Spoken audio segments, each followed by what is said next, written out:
ஹாய்ங்க வணக்கம். ரொம்ப ஈஸியாக ஒரு டிசைன் ஸ்லீவ் தான் பார்க்க போகிறோம். ரொம்ப ஈஸியாக தைச்சிடலாம்.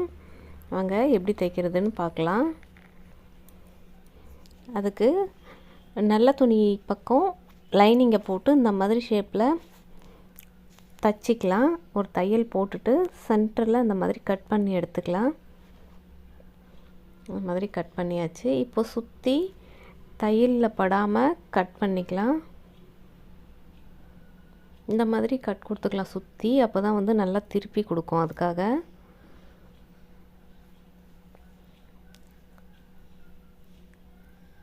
இப்போ அப்படியே அதுக்குள்ளே இந்த லைனிங் துணி எடுத்து உள்ளே விட்டு திருப்பிடுங்க.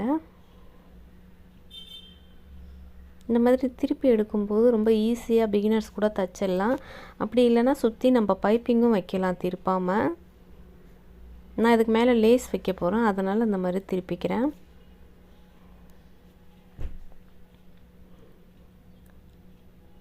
அதுக்குள்ளே ஒரு டிசைன் கொடுக்கறதுக்காக இந்த மாதிரி ஒரு 2 கிளாத் எடுத்து இந்த மாதிரி சுற்றி தையல் போட்டு எடுத்துக்கலாம். 3 பக்கம் மட்டும் போட்டுடலாம், ஒரு பக்கம் போட வேண்டாம். அப்படியே திருப்பிக்கிறதுக்காக இந்த மாதிரி திருப்பிக்கலாம்.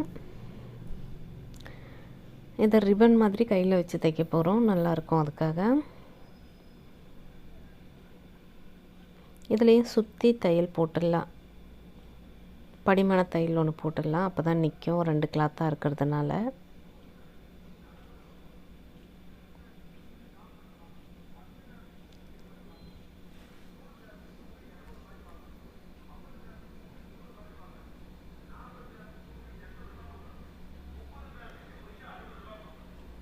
இப்போ இந்த மாதிரி மடக்கி வச்சு ஒரு நூல் வச்சு சுற்றி பூ கட்டுற மாதிரி ஒரு நாட் போட்டுக்கலாம். இந்த மாதிரி டிசைன் வந்து கட்டிட்டு அதுக்கப்புறம் ஸ்லீவில் வச்சு தைக்கும்போது ரொம்ப ஈஸியாக இருக்கும். நம்ம ஸ்லீவில் இந்த துணியை வச்சு தைச்சிட்டு இந்த மாதிரி டிசைன் கொடுத்தோம்னா அது கொஞ்சம் கை வந்து மடங்குற மாதிரி இருக்கும். அதுக்காக இந்த மாதிரி கட்டிகிட்டே தைச்சிக்கலாம்.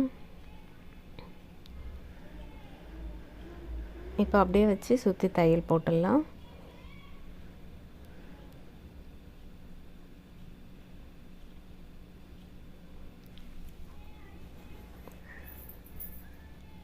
கரெக்டாக சென்டரில் வச்சு அழகாக 2 பக்கமும் ஒரே மாதிரி வச்சு தையல் போட்டுக்கலாம்.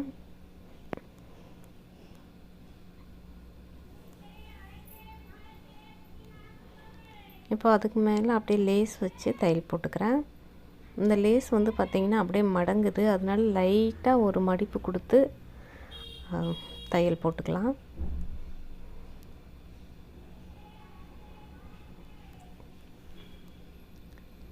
ரொம்ப லைட்டாக ஃப்ளீட் வைக்கிறேன், ஒன்று அந்த சென்டரில் மட்டும். தெரியாத மாதிரி வச்சா தான் கொஞ்சம் ஸ்ட்ரெயிட்டாக வருது, இல்லைன்னா ரொம்ப மடங்குது. அந்த மாதிரி மடங்கி கொடுக்கும்போது ஒரு ஃப்ளீட் ஒன்று வச்சிட்டோம்னா நல்லா வரும்.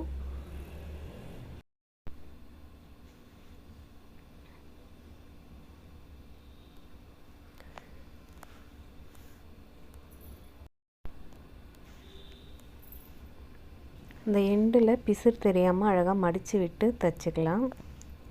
இந்த மாதிரி சுற்றி ஓரத்தில் இன்னொரு தையல் போட்டுக்கலாம். 2 தையல் சுற்றி போடணும்.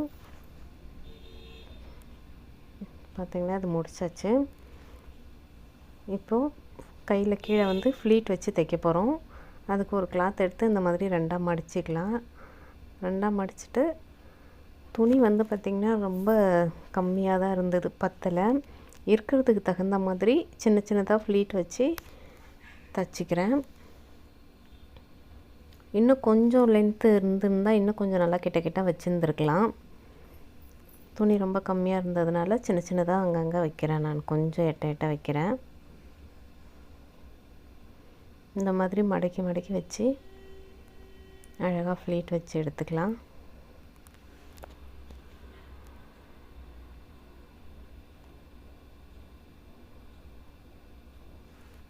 இந்த மாதிரி ஃப்ளீட் வச்சாச்சு. இப்போ இது 2ஆக மடித்து ஒரு மார்க் பண்ணிக்கோங்க சென்டரில் அடையாளத்துக்கு.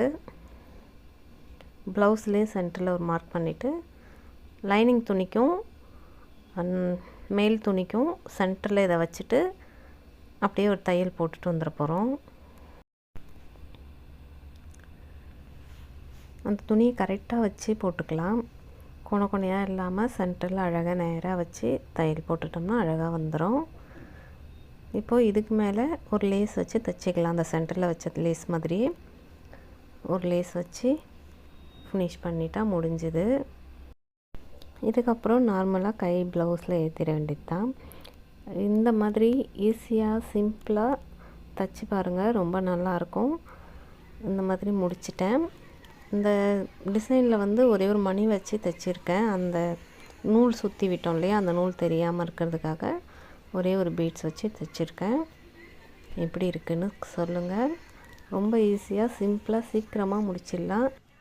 நெக் வந்து நார்மல் சிம்பிள் டிசைன் தான். அதுக்கும் லேஸ் வச்சு தைச்சிட்டு ஒரு நாட் வச்சு இதில் குந்தன் வச்சுருக்கேன். எப்படி இருக்குன்னு பாருங்கள். ரொம்ப ஈஸியாக தைக்கிற ப்ளவுஸ் தான் இதெல்லாம். நீங்களும் ட்ரை பண்ணி பாருங்கள். தேங்க்யூ.